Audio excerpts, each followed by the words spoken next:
Nós começamos há 2 semanas atrás uma jornada, uma série nova, que estamos dando esse nome, metanoia. Metanoia é uma palavra do grego, que é traduzida nas nossas Bíblias, não importa qual Bíblia que você tem em mãos aí em português, como arrependam-se, arrependimento. Tanto é que Jesus, e próprio João Batista, quando falava arrependam-se, é chegado o reino dos céus, É justamente essa palavra, metanoia. Mas digamos assim, o arrependimento a gente costuma sempre pensar numa coisa de sentimento, de coração, e é verdade, mas é mais que isso, é uma transformação. E como nós vimos aí nas últimas semanas, não quero me repetir totalmente, só para você que está nos visitando, você possa estar entrando no circuito. A gente hoje tem um pensador antigo, que fala, você está hoje você está onde os seus pensamentos o trouxeram, e amanhã você estará onde os teus pensamentos te levarão. E eu acho que nada mais verdadeiro do que isso. Então, o que é o Evangelho senão uma mudança do nosso pensamento, da forma da gente pensar, passando a pensar naquilo que Deus espera que a gente pense. Nosso amanhã vai ser melhor do que o nosso hoje. Entende isso? Concordam com isso? Então, dentro desse princípio, nós falamos, então só para te dar um panorama assim, nós estamos usando para isso, para que a gente chegue lá no capítulo 12, onde Paulo vai fazer um apelo para essa metanoia, para essa transformação. Ele tem 2 grandes blocos na carta que a gente pode falar. Um, onde ele fala da salvação oferecida por Deus, e no segundo, a resposta do homem. A nossa resposta a esse plano de salvação tão precioso que Deus fez para nós. Semana passada a gente viu a introdução só. Eu coloquei um azulzinho ali, agora estou vendo que aqui na tela está bem claro, ali quase não dá para ver, Aquela, está vendo? O primeiro ponto lá, a introdução, foi o que a gente usou a semana passada, foi o começo da carta. Então, uma introdução onde Paulo apresenta a si mesmo e depois ele apresenta o compromisso que ele tinha com relação ao Evangelho, que ele vai trabalhar ao longo da carta, tá bom? E o ponto central do que a gente viu a semana passada foi justamente esse, ainda mais para você que não estava, versículo 16 do capítulo 1, quando ele fala, não me envergonho do Evangelho, porque é o poder de Deus para a salvação de todo aquele que crê. Porque no Evangelho é revelada a justiça de Deus, uma justiça que do princípio ao fim é pela fé, como está escrito, o justo viverá pela fé. Amém? Então, não me envergonho desse Evangelho. Por quê? Porque ele é o poder de Deus para salvar. Mas de repente você pode se perguntar, ser salvo do quê? Ser salvo do quê? E é justamente sobre isso que Paulo vai tratar nos próximos capítulos aí que a gente viu, Então, se você olhar aqui, o problema do homem é a segunda partezinha ali em cima. E nos próximos capítulos, a gente vai ver o final do capítulo 1 hoje, do 18 ao 32, só para você já ir se preparando para isso. E Paulo vai tratar então dessa resposta, do que a gente tem que ser salvo, por que a gente tem que ter ser salvo. E ele começa a chamar, e é o nosso tema de hoje, a ira de Deus revelada. Amém? É uma passagem bem conhecida, bem desgostada, digamos assim, ainda mais pela cultura de uma forma geral, mas Paulo vai tratar dessa resposta da ira de Deus, a revelação da ira de Deus, em 3 episódios. A gente vai ver o primeiro hoje. Ele vai falar ao incrédulo, a ira de Deus revelada ao incrédulo, ao moralista, esse religioso, entre aspas, aquele, fala, eu não preciso de Deus, porque eu sou tão perfeito, olhem para mim e me sigam, que eu sou tão perfeito que vocês vão para o céu, se vocês me seguirem, mais ou menos isso. E depois, ao judeu religioso, ou ao religioso judeu também, podemos nos ver aí, se a gente ser aquele que participa de todas as campanhas, Toda semana a gente está no monte, então fala um pouco a nós também, que é mais ou menos a figura do judeu hoje, Então, você pode perguntar, por que a gente não pula então essa parte da ira de Deus? Então eu queria dizer para vocês uma coisa, que uma frase que creio que nos ajuda a pensar nisso. E como você está vendo ali, fala assim: nós nunca iremos dar o devido valor e apreciar as boas notícias, as boas novas do Evangelho, enquanto não compreendermos claramente o efeito das más notícias para o homem. Entende isso? Será que a gente pode ler junto isso? Depois eu vou explicar. Nós nunca iremos dar o devido valor e apreciar as boas notícias do Evangelho, enquanto não compreendermos claramente o efeito das más notícias para o homem. Ok? Então, ou seja, por que nós precisamos tanto das boas notícias? Ou do que realmente nós precisamos? Por que nós realmente precisamos ser salvos? E aí me veio uma coisa que aconteceu com a gente esta semana. Uma coisa que eu acho que foi uma coisa que nós vivemos, uma experiência essa semana, que creio que é um bom exemplo e bem ilustrativo para isso, que essa frase aqui. E eu vou deixar ela estampada enquanto eu compartilho com vocês. No domingo passado, a Tô estava aqui, estava fazendo o papel da Cida hoje, que a Cida está ali ajudando, pilotando ali a mídia, junto com os meninos. A Tomasa estava lá. E na verdade, alguns dias antes, ela começou a sentir que a vista dela estava esquisita. Ela vai ter que fazer uma operação de catarata, muito embrionária, mas ela falou: será que é disso? E aí ela começou a sentir, segunda-feira, ao invés de melhorar, piorou. E ela começava a sentir algumas coisas, ela via algumas coisas. Então, sempre ela já teve no passado muito problema de enxaqueca. Normalmente, quem tem problema de enxaqueca vê algumas coisas. Então, estava mais pensando nesse sentido do que se fosse um problema de vista. Mas aí, na terça-feira, ela acordou e começou a falar: cara, eu não estou vendo aqui. Tem uma parte, eu estou vendo uma mancha preta aqui, uma coisa muito estranha. Então, a gente falou: vamos procurar um pronto atendimento. E pronto atendimento oftalmológico não é tão fácil assim, né? E a gente acabou indo no SEMA, um lugar que acho que boa parte de vocês conhece. A gente foi até lá no Super Shop Osasco, ia demorar muito tempo, então a gente acabou indo para o Eldorado, mas também falaram: vai demorar 2 horas e tal. Bom, tudo bem, eu não vou entrar no detalhe, não importa, mas a verdade é que foi passando por todos os passos, passou por numa médica, uma oftalmologista mais generalista, e ela viu alguma coisa, ela não falou para a gente, falou: olha, vou pedir esses exames, vocês vão correr atrás. E tudo bem. E aí depois a Tomasa falou: então, doutora, eu vou fazer os exames e volto aqui. Ela falou: não, você não vai voltar aqui, você vai passar numa especialista de retina. Tudo bem, não tinha entendido, tudo bem. Então ela viu alguma coisa já. Bom, resumo da ópera, passou por todos os exames. E quando chegou lá na doutora Carol, uma jovem, e aí ela mandou me chamar. A Tomasa, ela fez o último exame, então no circuito eu não estava junto, né? Até me tocaram, na verdade, fiquei esperando lá na sala de espera, mas nesse momento ela mandou me chamar. Eu falei: meio estranho, né? Tudo bem, fui. E aí ela começou a explicar, e aí ela falou: olha, você está com esqueci o nome, descolamento da retina, né? E tudo bem, aí naquela, um baque, mas a gente não entende realmente a gravidade. Então, um olhando para o outro, já, sabe, os que são casados há muito tempo entendem isso. A gente fala muitas vezes sem precisar falar a palavra, né? Só de olhar assim, a gente conversa. E a gente foi: não, vamos ligar para o João, vamos passar no médico, no doutor, né? Pensamos no oftalmologista aqui que a Belquis tinha indicado uma vez. Tudo bem, sabe? Você começa a pensar: vamos entender, vamos ver, ok. Aí chegou o momento que a médica falou: vocês não estão entendendo. Aí ela sentou, pôs a gente na frente dela e falou: olha, dona Tomasa, eu vou falar com a senhora como se fosse com a minha mãe. A senhora vai perder a vista. É uma questão de horas.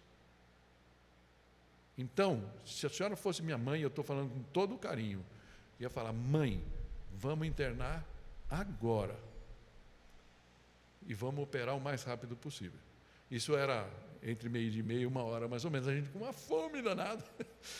E aí ela chegou e falou: mas tudo bem. Aí caiu a ficha, né? Aquela, é sério.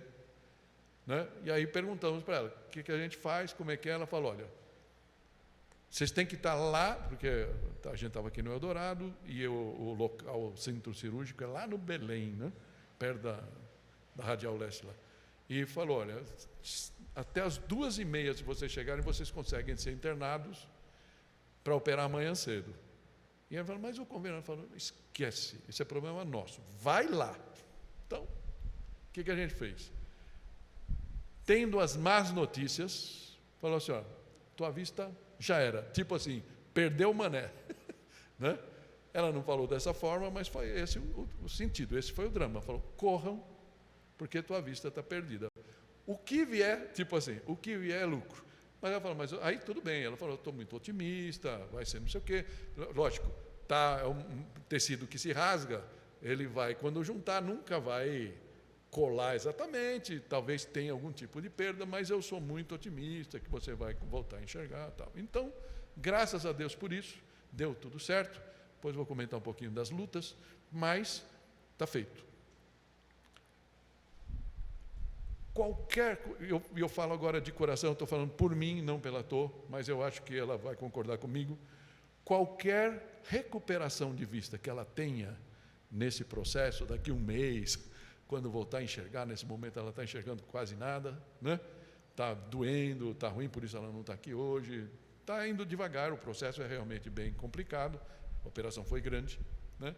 Mas qualquer recuperação de visão que ela tiver, vai ser bênção, entende? Vai ser bênção.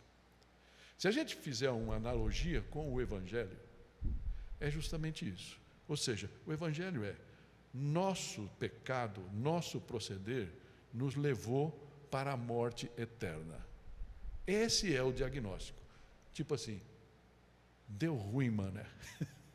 Vocês estão condenados à morte. Por isso, o Evangelho, as boas notícias do Evangelho são tão preciosas. Porque Deus enviou o seu Filho para morrer por nós, para pagar pelos nossos pecados e nos dar a possibilidade de salvação. Amém? Esse é o pano de fundo. Mas para que a gente chegue lá, Paulo vai ter que falar das más notícias. Eu estava pensando nisso, e é interessante porque na nossa sociedade hoje, esse texto é um daqueles textos que a turma taxa. Tipo assim, estamos vivendo em tempos, eu pus aqui, né? As más notícias, falar da ira de Deus, mexe com o nosso emocional. Né? Alguns falariam, mexe com o nosso psicológico, certo? Ou seja, de algumas pessoas, forma negativa, isso é tão negativo que incomoda. Pode até ser taxado, e talvez esse seja o texto da Bíblia, que é mais taxado como discurso de ódio. Vocês vão entender por quê, depois que a gente lê-lo aqui e meditar sobre ele. Tá? Mas, Paulo, ele não... E talvez por isso, antes de falar de Paulo, muitos cristãos, talvez muitos líderes cristãos, acabam oferecendo um evangelho meio manco, né? Porque fala que Deus é amor, fala das bênçãos, de aceitar Cristo como Senhor, mas sem falar do resto do caráter de Deus, que Deus é um Deus que se ira com o mal, ele não pode aceitar o mal, amém? Paulo não cai nessa armadilha, ok?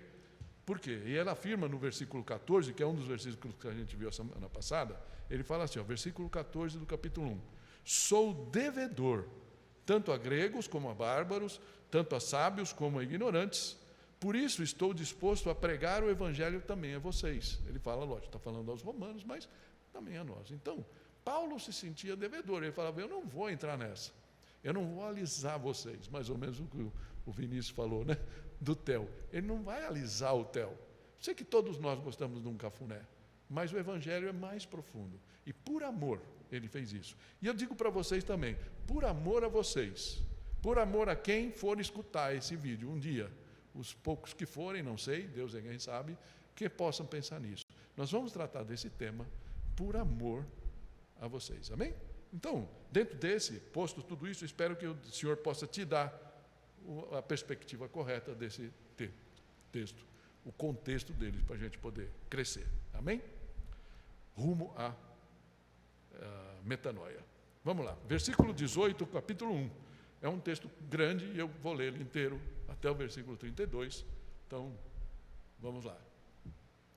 Portanto, a ira de Deus é revelada dos céus contra toda a impiedade e injustiça dos homens que suprimem a verdade pela injustiça.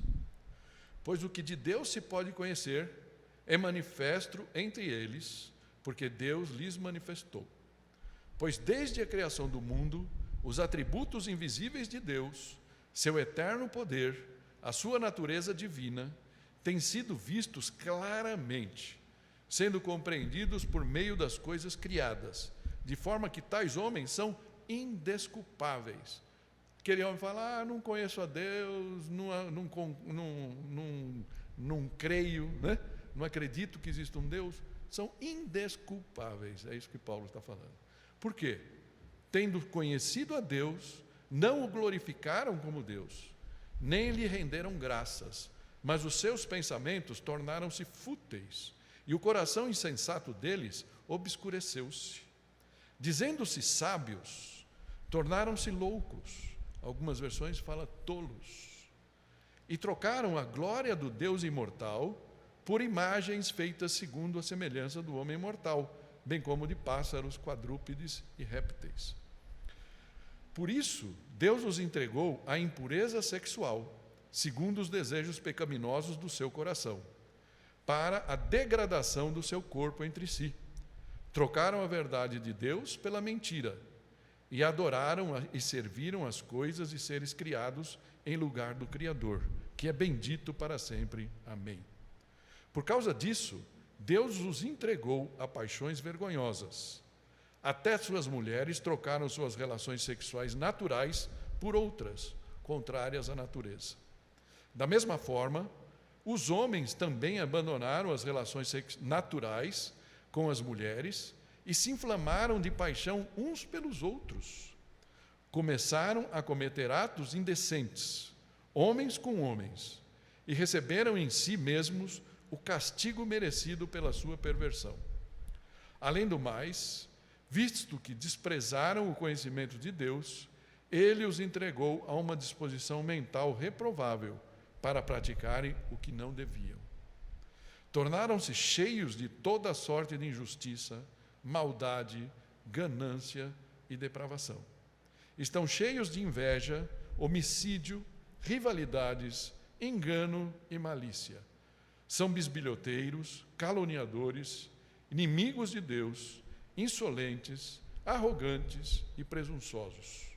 Inventam maneiras de praticar o mal, desobedecem a seus pais, são insensatos, desleais, sem amor pela família, implacáveis. Embora conheçam o justo decreto de Deus de que as pessoas que praticam tais coisas merecem a morte, não somente continuam a praticá-las, mas também aprovam aqueles que as praticam. Amém? Que o Senhor abençoe a sua palavra. Vamos orar? Pai Santo, nós nos rendemos a Ti, Pai, nesse momento, como cantamos antes. E pedimos que o Teu Santo Espírito nos ilumine a mente e o coração, nos dê a exata dimensão desse texto, por que ele está na palavra, porque Paulo o escreveu àqueles irmãos lá em Roma. E chega essa carta tão importante que chega até nós hoje. Faz-nos compreender a dimensão do Teu amor, ó Pai, e por que essas más notícias são tão importantes para cada um de nós. Em nome de Jesus. Amém. Amém? Então, vamos em frente, a ira de Deus revelada. E eu queria fazer isso pegando aqui 3 pontos. 3 perguntas, na verdade. A primeira é como entender a ira de Deus, contra o que ela se revela e na prática, como ela é revelada. Qual é o método, né? Vamos dizer assim. Amém? Então, começando aí pela primeira, como entender a ira de Deus? E o primeiro versículo começa aí, né? Portanto, a ira de Deus é revelada dos céus. Do próprio céu, onde Deus está no seu trono, Ele revela a sua ira aos homens. E vamos ver primeiro, então, o que a ira não é. O que essa ira não é. Primeira coisa que ela não é uma questão de sentimento. Deus não está furioso, né? Os raios, já pensou Deus furioso com a gente? Os raios, mundo tremendo, né? A gente escutou muita coisa aí, é complicado, né? Mas o negócio lá de Los Angeles, né? A ira de Deus, né? Não é assim que Deus funciona, né? Não é assim que Deus funciona. Mas, sim. Então, não é um sentimento como se fosse humano. Então, não é como a ira humana, emocional, irracional, às vezes incontrolável, como a nossa ira, de vez em quando, né? Vamos combinar? Hostil, vingativa e até movida por vaidade. Já percebeu que muitas vezes que a gente se ira é porque a pessoa, homens, é por isso que Paulo, carta, acho que aos Efésios, né? Efésios 5, quando ele está falando das coisas que homens amem a sua esposa como Cristo e tal, e ele fala para as mulheres, respeitem seus maridos. Uma coisa tão simples assim. Por quê? Porque nós, homens, certo? Estou olhando aqui para o Rubens, né, Rô? No auge dos seus 60 anos, né? No auge dos seus 60 anos, né? Todo poder, nós somos assim, né? Mas basta uma palavra estou vivendo a palavra em espanhol, caramba, como é que é? Assim, de deboche, uma coisa meio depreciativa, que acaba com a gente. O que demonstra que nós somos mais fracos que vocês, queridas, no fundo. A gente tem esse jeitão, mas o nosso coração é frágil. Por isso que, com a sabedoria de Deus, Efésios fala, mulheres, respeitem seu marido, porque eles são é como se fizesse, respeitem seu marido como parte mais frágil, enche a bola deles, né? Deixa ele sentir que ele é forte, né? Então é mais ou menos isso. Então, quando um homem bate na sua mulher, por exemplo, uma agressão, de tão irado que ele está, muito da vaidade vai, por se sentir desrespeitado. Bom, tudo bem. Está dizendo que não é o alvo da nossa pregação, mas é para dizer, a ira de Deus não é assim, não é como a nossa. E também não é algo desprovido de indignação, porque também você pode pensar Deus lá no Olimpo, né, lá no céu, longe da gente, e não está nem aí com o que acontece no mundo, como os deístas pensam, né, que Deus fez o mundo, criou, eles acreditam nisso, mas agora Ele está lá e a gente está aqui, e o mundo está por nossa conta. Mais ou menos isso, né? Mas não é assim. Deus, sim, se indigna. Tá? Então, como que a gente pode entender a ira de Deus? Como ela é, na verdade. Tá? E eu vou colocar duas frases que me ocorreram aqui, que eu acho que definem bem. Primeira delas, é a sua firme e decisiva e profunda aversão contra o mal. Deus odeia o mal. Dá para entender isso? Isso é uma coisa tipo, logicamente, o mal e o pecado, né? Não significa que Deus perca a calma, se enfureça, né? Como fosse perverso, tornando-se perverso, mal e vingativo. Não é isso. É uma questão de caráter, de santidade de Deus e de princípio. Uma determinação justa e inevitável. Por isso, é o seu justo julgamento contra o mal. Ok? Tudo bem? Dá para entender? Isto é a ira de Deus. E ela tem um efeito escatológico. Nós sabemos que um dia Deus vai ter o juízo final, né, que a Bíblia fala. Sabemos que um dia todos nós teremos que comparecer diante de Deus e vamos ter que falar sobre nosso procedimento, é isso que a palavra fala, né? Sobre todas as nossas, graças a Deus por aqueles que tiverem o sangue de Jesus lavado todo o nosso procedimento, para que a gente possa, que esse dia da ira de Deus seja mais fácil, ok? Mas tudo isso vai acontecer. Então, esse é o efeito escatológico, no final dos tempos isso vai existir. Mas a ira de Deus, ela tem um efeito presente, tá? A gente vai falar um pouco dela mais para frente, mas existe uma coisa, lá no capítulo 13, Paulo vai falar para a gente, da justiça. Você sabe que Deus usa os governantes, por isso lá vai falar, respeite seus governantes. A gente sabe que o juízo, ou seja, a justiça humana é muito falha, né?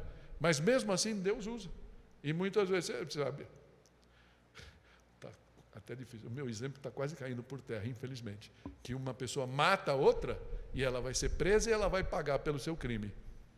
De vez em quando a justiça é tão falha que o cara paga lá 1 ano e vai para casa, né? Regime de sei lá do que.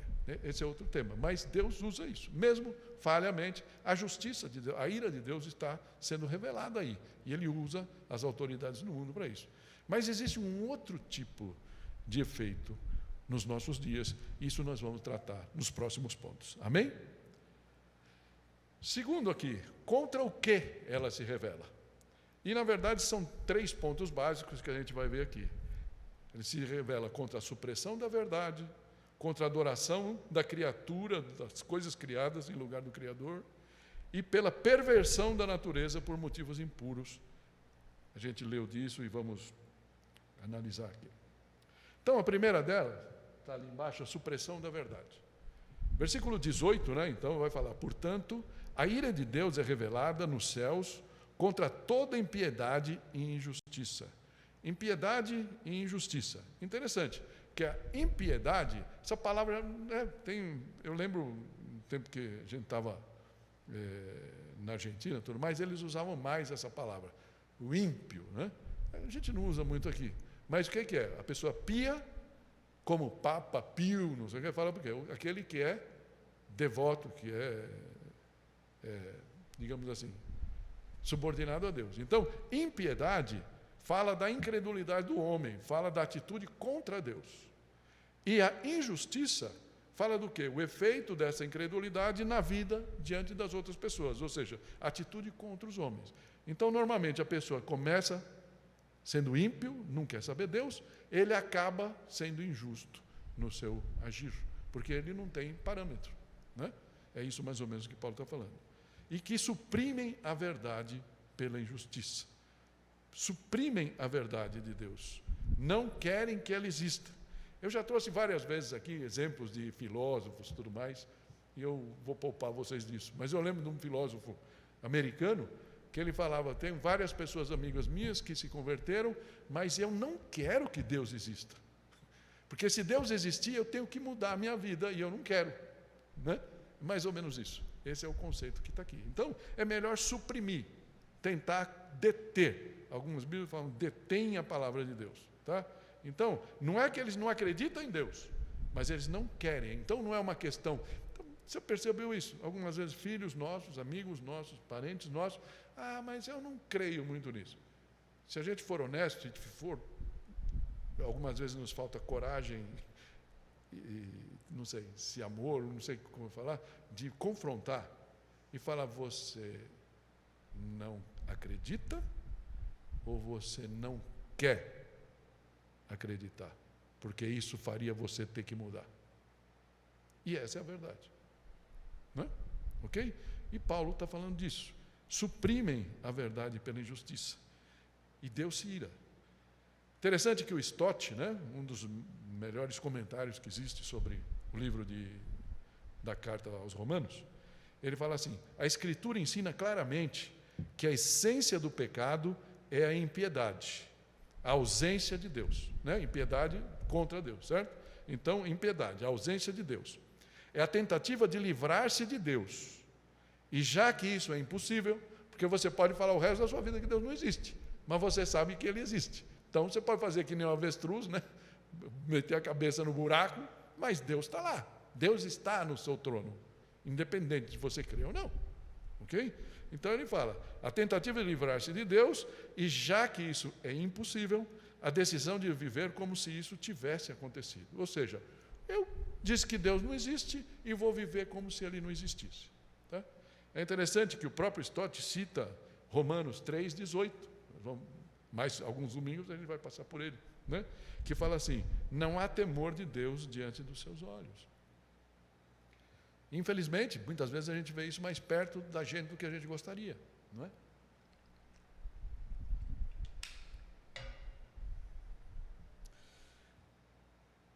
A gente poderia dar vários exemplos dessa retenção. 2 que me vêm à mente. Primeiro, a teoria da evolução contra o criacionismo. Como é que o mundo faz? Já perceberam isso ou não? Se você é criacionista, você não tem lugar nos melhores postos da ciência. Pronto. É uma forma de reter, né? Ou, não sei se vocês acompanham, eu gosto de vez em quando de ver alguns vídeos sobre astronomia, não astrologia, né? Astronomia, existe, foi em dezembro de 2021, melhor, outro dia, né? Certo? Foi lançado o telescópio James Webb, não sei se vocês viram isso daí, tinha o Hubble, né, que tinha várias coisas, e a teoria do evolucionismo fala que o mundo cresceu de uma célula, né? Aí teve o Big Bang, então a galáxia começou pequenininha, e ela foi ao longo de bilhões de anos, e aí foi crescendo. Então, quando tiram uma foto, né, se pudesse, e é interessante, dá um pouco nó na cabeça, me dá até hoje, que quando o Hubble tirava as primeiras fotos, ele volta no tempo, né? Eles tiram a foto lá de trás. Então, quando lançaram esse James Webb, falaram, uau, esse cara vai ser... E aí não lembro quantos milhões de anos para trás ele tira foto. Essas primeiras fotos vão ser reveladoras para o mundo da ciência. As primeiras fotos que eles tiraram, sabe o que mostrou? Galáxias prontas. Sei lá, 18 milhões de anos. Estou chutando o número de anos, eu não me lembro, mas alguma coisa de milhões de anos. Tirou a foto e aí provou que há 18 milhões de anos atrás, as galáxias eram exatamente como elas são hoje. Ou seja, a teoria do evolucionismo desce pelo buraco. O que fizeram? Escutei outro dia, passível de confirmar, que eles estão proibindo a publicação de fotos tiradas pelo James Webb. O maior investimento da ciência feito até hoje foi esse telescópio. Os caras estão suprimindo a verdade. Poderia citar várias coisas bem mais perto da gente que aconteceram nos últimos anos, mas isso eu deixo com vocês. Suprimem a verdade. Isso indigna Deus. Deus se ira com isso. Amém? Mas o texto segue falando assim: dos homens que suprimem a verdade pela injustiça, pois o que de Deus se pode conhecer é manifesto entre eles, porque Deus lhe manifestou. E como Deus manifesta? Versículo 20 vai falar: pois desde a criação do mundo, os atributos invisíveis de Deus, seu eterno poder, sua natureza divina, têm sido vistos claramente, sendo compreendidos por meio das coisas criadas, de forma que tais homens são indesculpáveis. Indesculpáveis. Outro dia, infelizmente, não consegui puxar, né? Porque você acaba vendo muita coisa no YouTube, aí eu entrei no histórico, mas acho que faz muito tempo que eu vi, não consegui chegar. Um cientista, acho que chinês, talvez algum de vocês tenham visto, que ele era ateu, e ele começou a analisar, por incrível que pareça, os olhos, um olho, né? O olho humano, a visão, como é que funciona, e ele acabou aceitando, no final, a Cristo, né? Mas ele se converteu por falar: isso daqui é impossível de ser obra do acaso. É impossível ser obra do acaso. A perfeição da vista humana, para que a gente possa enxergar, né? Isso que a Tomás agora está convalescendo. É uma coisa tão perfeita, o olho, que ele falou: só tendo um projetista, que chama do desenho inteligente, né? Um projeto inteligente, que é Deus. É Deus. Por isso, engraçado que Davi, que não tinha dúvida dessa existência, no Salmo 19, os versículos 1 a 4, fala assim: os céus declaram a glória de Deus, o firmamento proclama a obra das suas mãos. Um dia fala disso a outro dia, uma noite o revela a outra noite. Sem discurso nem palavras, não se ouve a sua voz, mas a sua voz ressoa por toda a terra e as suas palavras até os confins do mundo. Amém? É tão evidente, é tão evidente. De vez em quando eu gostaria, lógico que não dá, e cada vez tem mais luzes lá do nosso lado também, né? Mas uma das coisas que mais me tocam e realmente me fazem louvar a Deus é no tempo de lua cheia, né? Quarto crescente, né? De crescente para cheia, lá onde a gente mora. Antes a gente falava lá no mato, não é mais, né? Certo? Não é mais. Mas a lua é tão linda, tão clara, né? Que dá vontade de você parar, ajoelhar e louvar o Senhor ali, né? Então é impossível. Por isso ele fala, esses homens são indesculpáveis, aqueles que acham que isso é fruto do acaso. Por isso a gente pode dizer que Deus, que é invisível e não se pode conhecer, uma palavra incognoscível, fez a si mesmo visível e conhecível através da sua criação. Amém? Esse é o primeiro ponto, que a ira de Deus se revela por isso. O segundo ponto é a adoração da criatura em lugar do Criador. E aqui é interessante a gente ver, porque talvez esteja, se você quiser ou não, estou te dando material para as suas conversas, né? Com aquelas pessoas que você mais ama. Versículo 21 fala assim: porque tendo conhecido a Deus, não o glorificaram como Deus, nem lhe renderam graças, mas os seus pensamentos tornaram-se fúteis, vazios, e o coração insensato deles obscureceu-se, dizendo-se sábios, e como tem sábios no nosso meio, né? Tornaram-se loucos. Mais uma vez, a palavra aqui, né, que algumas Bíblias têm, é tolos, porque eles pensam que sabem tanto e rejeitam a base do conhecimento. E trocaram a glória de Deus imortal por imagens feitas segundo a semelhança do homem mortal, bem como de pássaros, quadrúpedes e répteis. Talvez Paulo tenha escrito isso aqui, vendo os exércitos romanos passarem com aquela bandeira e aquela águia, que no fundo era um ídolo para eles, era um deus, né? Era o símbolo da nação, aquele negócio lá que eles usavam. Ou pensando em Êxodo 32, quando Moisés estava 40 dias, 40 noites lá em cima do monte, para trazer as tábuas da lei, e o pessoal achou que ele não ia voltar, que Deus tinha matado ele, não sei o quê, e eles fizeram o quê para adorar? Fizeram um bezerro de ouro, um quadrúpede, né? Mas hoje a gente poderia falar de várias coisas, tá? Talvez alguns idolatram a família, outros a tribo, um líder, um time, certo? Santistas, palmeirenses, corintianos, não sei, né? Tem gente que idolatra isso. Ou alguns santos, infelizmente. Infelizmente. Alguns têm santos de estimação, algumas imagens em casa, né? E oram para aquela coisa. E Deus está falando, gente, vocês trocaram, ao invés de orar para o Deus Criador, você está pedindo para um interventor, um despachante, alguma coisa menor, criada pelo homem, né? Esse é o conceito aqui. Amém? Então, esse é o segundo ponto. O terceiro ponto, ele se mescla com, ou seja, o terceiro motivo se mescla com esse, como ela é revelada, um método de revelação. E aí eu queria trazer uma frase do C.S. Lewis e que vai nos ajudar a entender o resto do texto aqui. C.S. Lewis, num dos seus livros, ele comenta assim: no final das contas, ele está falando antes que estamos numa encruzilhada, a gente tem que decidir se a gente vai crer em Deus, se a gente vai crer na gente mesmo. E aí ele termina dizendo assim: no final das contas, só existem dois tipos de pessoas. Aquelas que dizem a Deus, seja feita a sua vontade, espero que a gente esteja entre esses, né?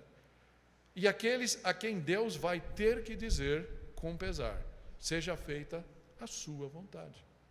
Quer andar sozinho? Seja feliz. Seja feliz. Tomara que a gente consiga convencer todos os nossos amados a não estar nesse segundo grupo. Amém? Mas é interessante como Deus age. E aí o versículo 24 vai começar naquela parte mais chata. Mas eu queria que você prestasse atenção, logicamente que eu grifei aqui, né? Eu pus com uma outra cor.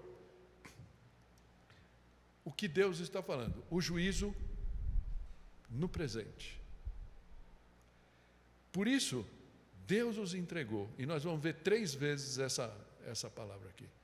Deus os entregou à impureza sexual, segundo os desejos pecaminosos do seu coração, para a degradação do seu corpo entre si, trocando a verdade de Deus pela mentira e adorando e serviram as coisas e seres criados em lugar do Criador, que é bendito para sempre.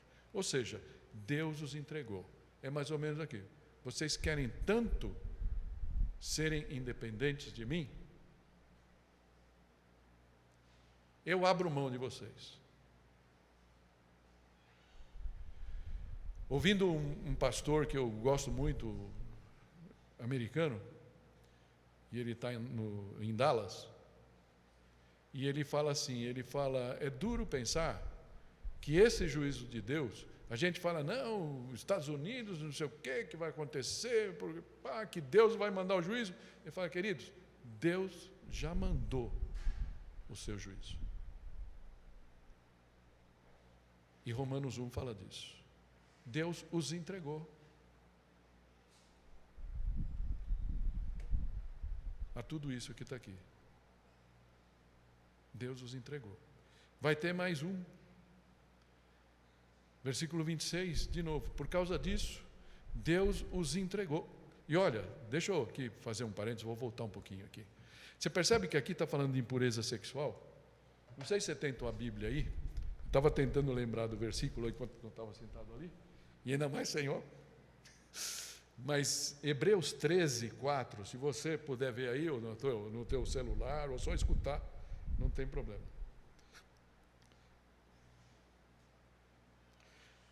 Hebreus 13, versículo 4. Eu vou ler aqui para você. Fala assim. O casamento deve ser honrado por todos. O leito conjugal conservado puro, pois Deus julgará os imorais e os adúlteros. O que isso tem a ver? Numa sociedade onde tem um cacho, onde o que importa é a sua necessidade de satisfazer o sexo, tudo isso impera e é até aplaudido, é o reino do ímpio, um reino ímpio, sem Deus. E isso aqui entra, e é engraçado que aqui não está falando de homossexualismo ainda, está falando heterossexualmente mesmo. Ou seja, o cara que é casado, a mulher que é casada, que tem outras coisas. Jovens que são solteiros e mantêm relações sexuais corriqueiramente, normalmente. Deus é contra isso. Entende isso? É muito bacaninha, muito bonitinho, muito moderno, mas a ira de Deus já colocou, o juízo de Deus já está colocado. Graças a Deus por Jesus. Paulo vai falar lá em Romanos 8, graças a Deus por Jesus, porque a solução não está em mim, está em Jesus, amém? Mas ele já abriu mão daqueles que assim agem, e a gente precisa ficar esperto, né? Ok? Trocar a verdade de Deus pela mentira das redes que a gente costuma escutar, do que a gente vê nas novelas e nos filmes do Netflix, né? Amém? Eu não vou entrar em tanto detalhe, acho que não precisa. E ele vai falar mais uma vez.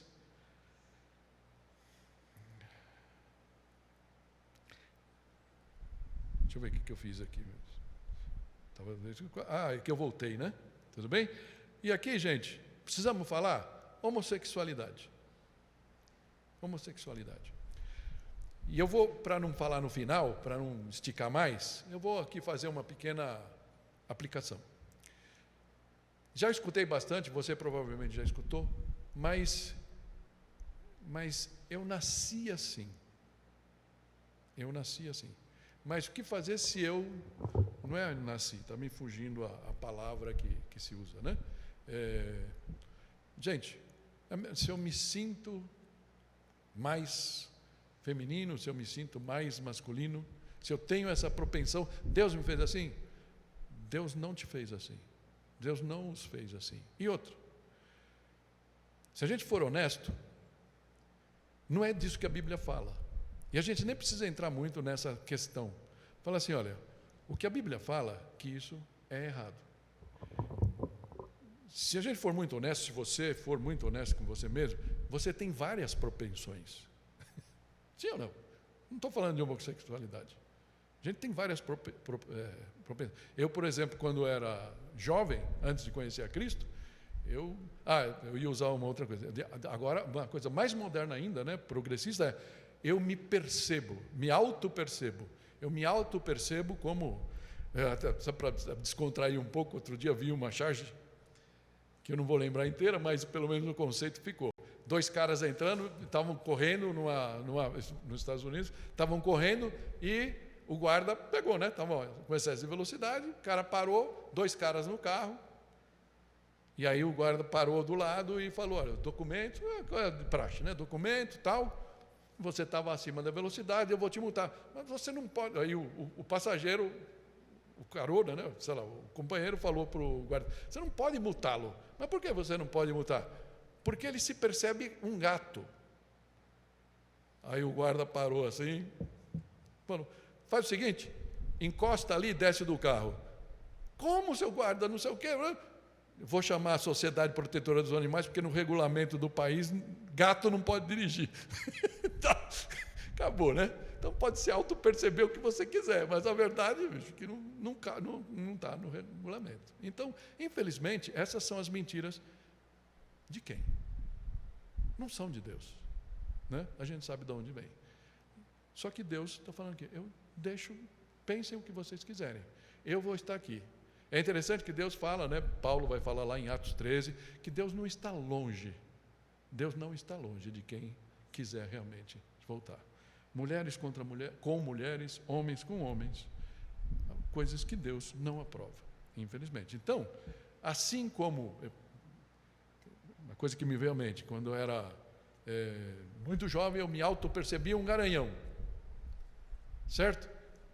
Só que, primeira menina um pouco mais ousada que aparecesse perto de mim, na verdade, eu era um banana, eu não sabia nem o que dizer. Então, eu podia me auto-perceber o que eu quisesse, mas a minha índole não era assim. Né? Então, ou seja, diante de Deus, mesmo, eu não sei se você crê, mas eu queria que você cresse que Deus é poderoso, por exemplo, até de tocar o coração de um homossexual. Porque Deus é poderoso para fazer isso. Amém? Isso, assim como qualquer um de nós pode ter uma propensão, sei lá, ter uma propensão de roubar, de pegar as coisas. Mas eu sei que isso é errado. Então eu falo para Deus, me desculpa, mas eu nasci assim, com essa tendência de roubar. Deus vai falar, isso é errado, querido. Se você roubar com tendência ou sem tendência, não é para fazer. E eu vou te ajudar a se livrar disso. Amém?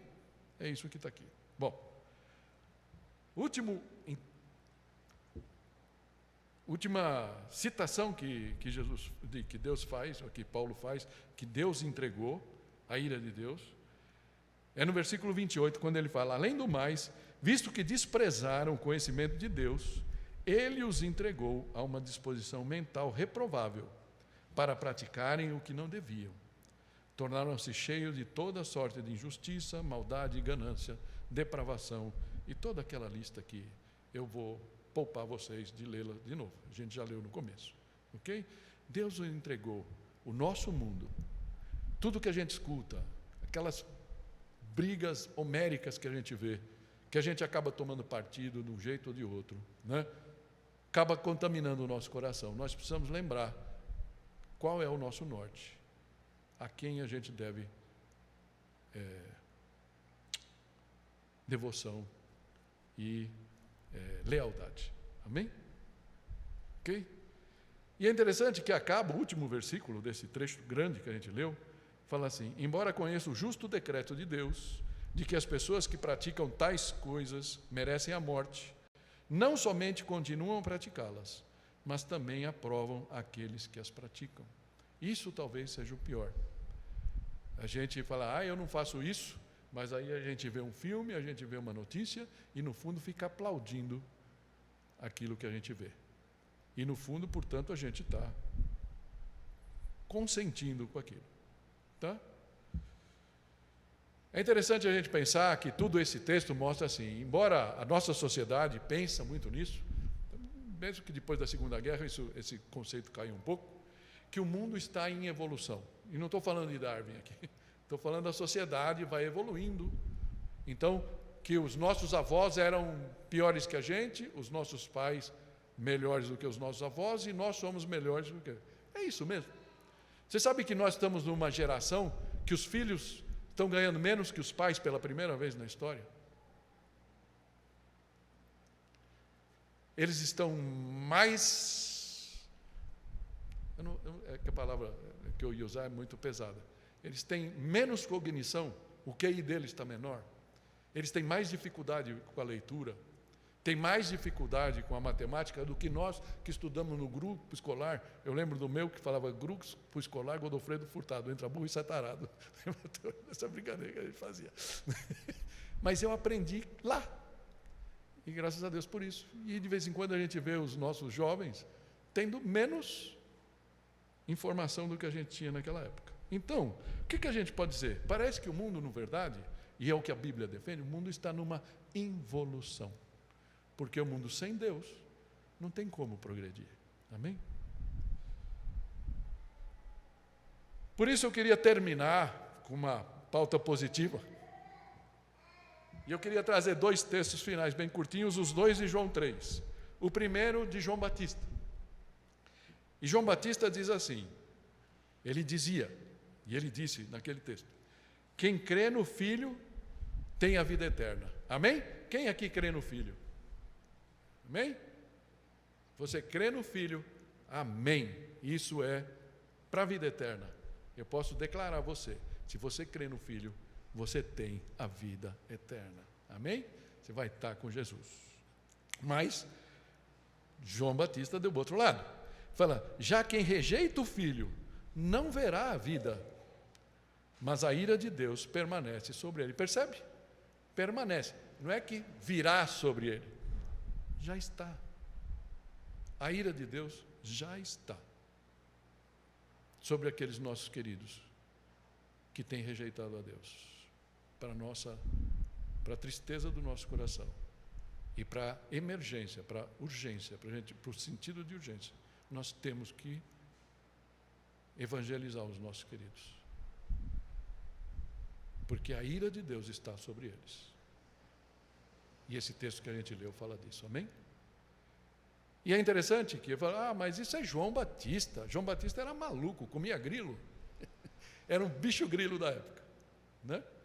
Mas Jesus também falou. E naquele texto que o Vinícius leu, ele leu João 3,16, tão conhecido, porque Deus amou o mundo de tal maneira. Mas a sequência do texto, versículo 18, Jesus falou palavras muito próximas do que João Batista falou. E Jesus falou, quem nele crê, não é condenado. Mas quem não crê, já está condenado, por não crer no nome do Filho do unigênito de Deus. Fecha teus olhos e vamos orar.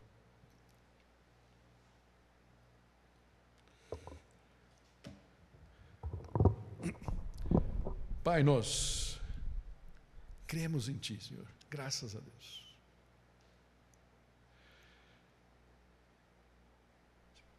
Pai, essas notícias são muito más, realmente. Muito ruins. Mas graças a Deus, porque nós sabemos onde elas vão dar. E quão é importante que cada um de nós entendamos onde nós estamos.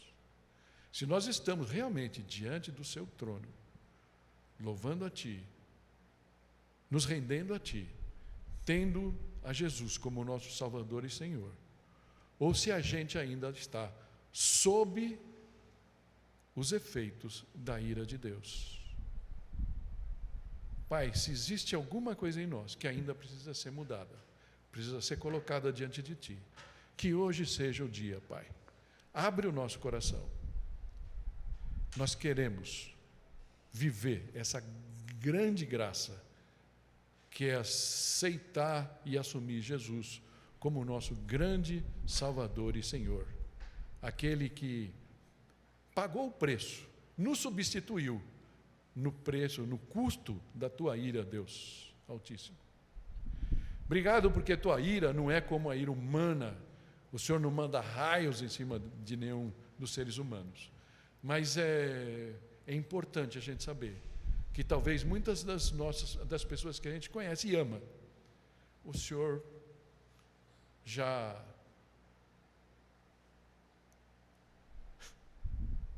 abriu mão a princípio. Eu sei que a tua misericórdia é tão grande, a tua graça também, que se eles olharem para ti, o Senhor os abraçará e os receberá. Então, Pai, nos dá toda a intrepidez, nos dá toda a sabedoria, nos dá a maior energia que for possível, Pai, nos dá o poder de irmos atrás desses nossos amados, ó Pai, e falarmos para Ele: o tempo está fechando, arrependam-se, mudem o seu pensamento e aceitem Jesus. A porta ainda está aberta. Eis que estou à porta e bato, o Senhor falou. Aquele que abrir sua porta, entrarei e cearei com ele e ele comigo. Te agradecemos por tudo, em nome de Jesus. Amém.